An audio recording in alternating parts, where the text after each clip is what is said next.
नमस्कार दोस्तों, notification of MP में आपका बहुत-बहुत स्वागत है। जैसा कि मैंने आपको टेलीग्राम पर एक लिंक शेयर किया था, मध्य प्रदेश शासन सामान्य प्रशासन विभाग का जो पत्र क्रमांक ये था, शासन के समस्त विभाग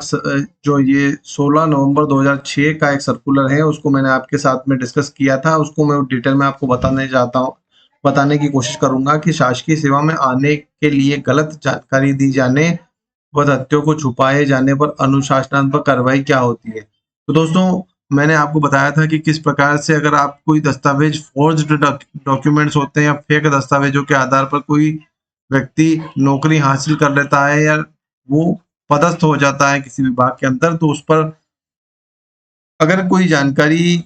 कोई शिकायत करता है या कोई शिकायत इस प्रकार की प्राप्त होती है कि इसका अमुक जो दस्तावेज है वो फर्जी है और जिसके आधार पर इसने फर्जी तरीके से नौकरी हासिल की है, तो उसमें निश्चित रूप से आपको जो है सेवा से पृथक करने के दंड से या सेवा से बर्खास्त करने के दंड से दंडित किया जा सकता है और दोनों में से कोई एक ही होगा। इसके अलावा कोई दूसरा विकल्प बचेगा नहीं। और यदि विभाग चाहे तो आपसे उस पैसे की जो आपने सैलरी के रूप में उससे प्राप्त की है उसकी रिकवरी भी कर सकता है और रिकवरी करने के प्रावधान निश्चित होंगे अगर आपकी समय सीमा 1 वर्ष से कम है तो। यदि आपने 1 वर्ष से कम काम किया है तो एक सुप्रीम कोर्ट का आर्डर है जिसके तहत किसी फौज डॉक्यूमेंट के आधार पर उसने सेवा प्राप्त करी है तो उसके सेवा में यह स्पष्ट हो जाता है कि उसने सेवा करने के लिए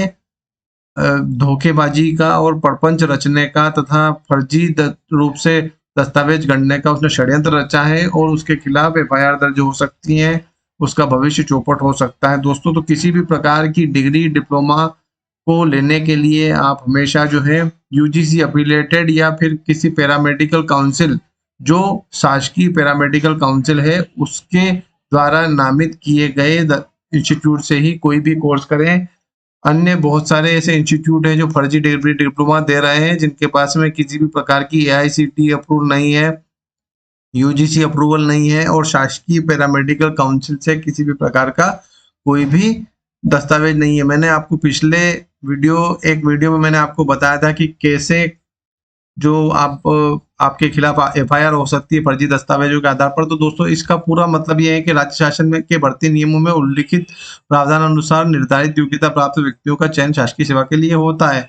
मतलब उसने योग्यता निर्धारित की गई है। ऐसे शासकीय सेवकों के संबंध में मध्य प्रदेश सिविल सेवा आचरण नियम एवं मध्य प्रदेश सिविल सेवा वर्गीकरण नियंत्रण अपील नियम इत्यादि लागू होते हैं। शासकीय सेवकों के चयन के समय पुलिस चरित्र प्रमाण पत्र, पुलिस वेरिफिकेशन किया जाता है, इत्यादि द्वारा पुष्टि कर ली जाती है। पुलिस वेरिफिकेशन में पुलिस को क्या पता होगा कि किस डॉक्यूमेंट कौन सा उसके पास में फर्जी है, वो तो खाली यही कहेगा कि अमुक व्यक्ति का जो है हमारे पास में कोई रिकॉर्ड नहीं है और इसकी कोई आपराधिक छवि यहाँ पर नहीं है, कि सेवा में आने वाला व्यक्ति सेवा के लिए अर्ह है, मतलब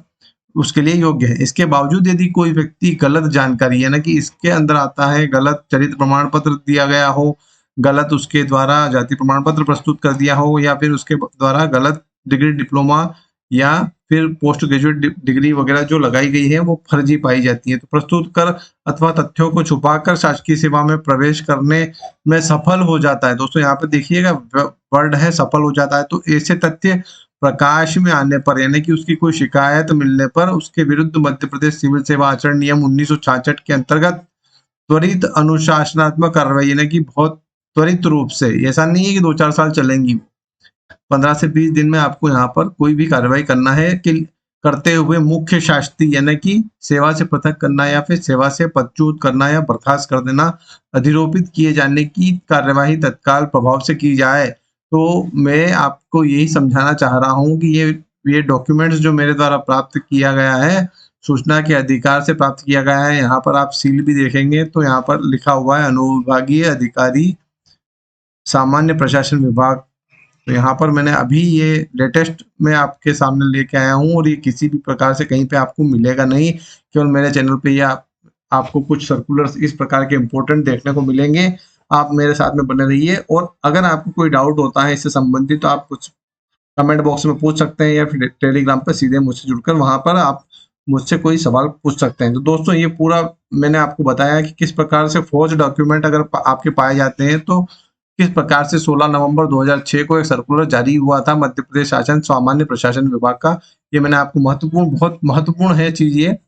यदि फर्जी दस्तावेज पाए जाते हैं तो आप निश्चित रूप से मान लीजिएगा कि आपके खिलाफ एफआईआर दर्ज हो सकती है और आपको जेल जाना पड़ सकता है। तो दोस्तों ये एक प्रीवियस मैंने आप वीडियो में बताया था कि किस प्रकार से फर्जी संस्थान जो चल रहा है उसके द्वारा किस प्रकार से मुझे धमकाया गया था, मैंने वो भी बताया टेलीग्राम पे, उसकी रिकॉर्डिंग डाली हुई है। और यदि कुछ होता है तो ये पैरामेडिकल काउंसिल के पदाधिकारी उसके लिए जिम्मेदार होंगे। तो यही मैं आपके लिए लेके आया हूँ और इसी प्रकार की जानकारी और महत्वपूर्ण अभिलेखों के लिए आप बने रहिए मेरे साथ में, नोटिफिकेशन ऑफ एमपी परिवार के साथ में। जय हिंद दोस्तों।